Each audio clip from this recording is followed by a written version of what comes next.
Hey everyone out there, Mike from Media Blower. Today we're going to be going over the movie review for the movie District 9.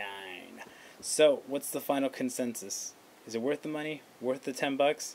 We'll let you know. So, without further ado, let's get on to the video.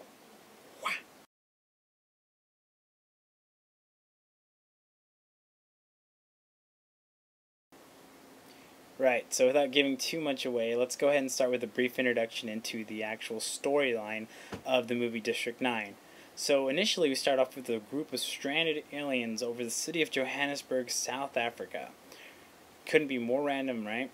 So, our story follows the newly promoted MNU agent, Wikus Vandermew, or so they say. um, and really, without giving too much away, let's just say that things turn for the worse for our protagonist, and he ends up becoming the salvation of this alien race. I hope I didn't kill anything for anyone out there. Okay, so, next order of business. Let's talk a little bit about the acting and cinematography of it all. Alright, so actually, one thing I did forget to mention was that this is Neil Blomkamp's first feature film that he directed. And he was actually under the guidance of Lord of the Rings director Peter Jackson. So I'm sure you guys have all heard of him. And the story, for the most part, was very strong. It was very original, very different. And for the most part, it's probably one of the better sci-fi films you will see this year.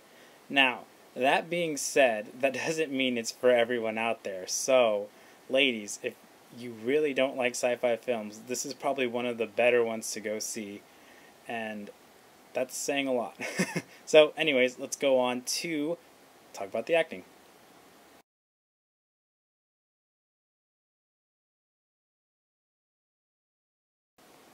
Alright, so let's move on and let's talk about the acting for a bit.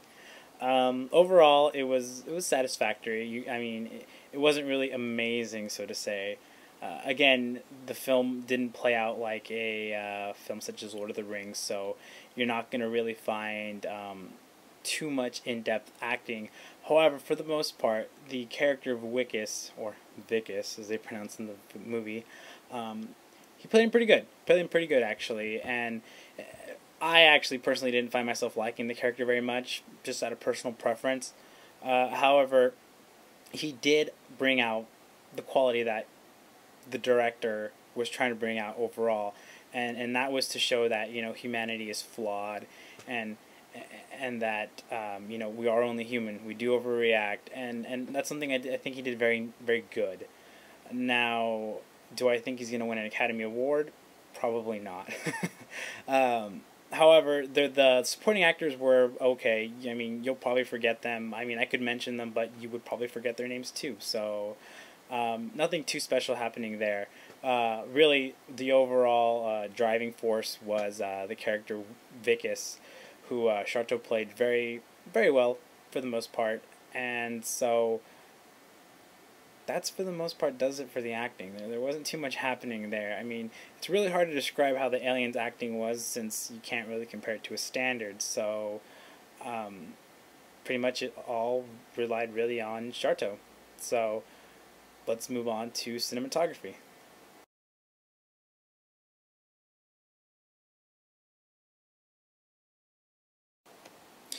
Alright, so now on to the topic of cinematography. Really, really impressive visuals here. This was what really will win you over for the film, and what really your $10 or however much their local theater charges. You basically, in a nutshell, get your money's worth with the visuals. They were stellar. They were awesome. TriStar Pictures really only budgeted $30 million for this movie. And for $30 million, the movie just looked phenomenal. There's a lot of movies out there that have 5 times that budget, such as Terminator Salvation. And this movie just looked amazing. Looked very, very well. The actual up-close and personal shots of the aliens, or prawns as they called them, was very, very crisp. Everything was in sync, from the way they spoke to the syncing of their mouths or jaws or alien tentacles, and how they moved. So it was very, very well done. and overall the movie just looked great. It looked like you probably spent 10 times more of that money, and so you couldn't really ask for more. One little complaint I did have was with the audio. That's really going with the prawns or the aliens speaking. At times it was a little hard to understand what they were saying, not because I couldn't speak their language, more so because I felt like they were not talking as loud as they should be for a film.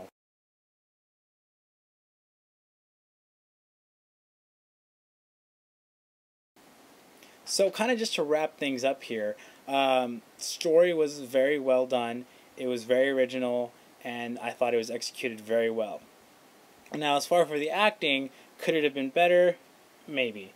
I thought it was satisfactory. It didn't kill the movie, though. It is what it is.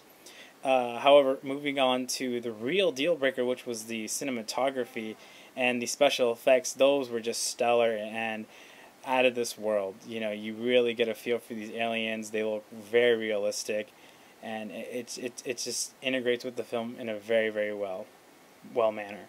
So we definitely recommend you go see this film. We give it an A, and we hope that they release more films like this. Will there be sequels to this? We really don't know. I personally feel like they left the film open-ended, but again, you never know. So stay tuned and please subscribe. Rate the video 5 stars, and next we will be putting footage from BlizzCon, this year's BlizzCon. So stay tuned and check that out. So please subscribe and rate 5 stars. Thanks.